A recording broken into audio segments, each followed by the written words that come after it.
Suite au non-respect des protocoles de sécurité ayant causé un accident de travail le 2 novembre 2024 à Brazzaville au sein de la société Wingwa, entraînant un mort et plusieurs blessés, l'honorable Alban Kaki, soucieux de ce drame, n'a pas manqué d'évoquer ce sujet lors de la séance des questions orales au gouvernement avec débat à l'Assemblée nationale.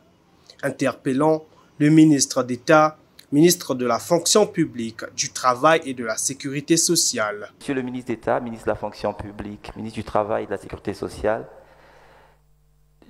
deux questions. La première, êtes-vous au courant de cette situation?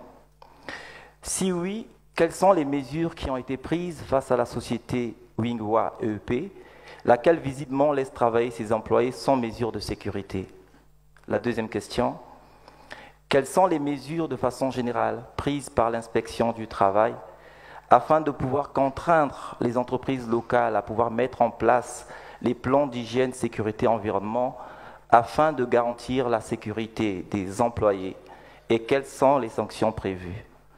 Comme il est à son devoir de garantir des prestations d'assurance, des prestations d'accident du travail, maladies professionnelles et bien d'autres, le ministre d'État, ministre de la fonction publique, du travail et de la sécurité sociale, a apporté les éléments sur les mesures prises à l'encontre de la dite société et le suivi particulier de cette situation. La situation de la société Wingwa en matière d'hygiène, de sécurité et d'environnement est relativement connue.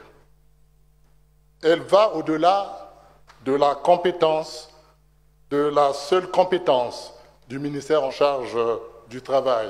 En effet, une commission de travail a été mise en place au cabinet du Premier ministre, chef du gouvernement, en vue de faire un état des lieux de cette situation et de proposer au gouvernement des mesures applicables qui s'imposent. Souhaiter connaître de manière générale les mesures prises par l'inspection du travail pour contraindre les entreprises à mettre en place des plans d'hygiène, sécurité et environnement devant garantir la sécurité des travailleurs ainsi que les sanctions prévues à cet effet. Le ministre d'État, ministre de la fonction publique, du travail et de la sécurité sociale a annoncé l'adoption pour chaque direction départementale de travail un plan stratégique pour la conformité aux matières de sécurité et de la santé au travail applicable à partir du 1er janvier 2025.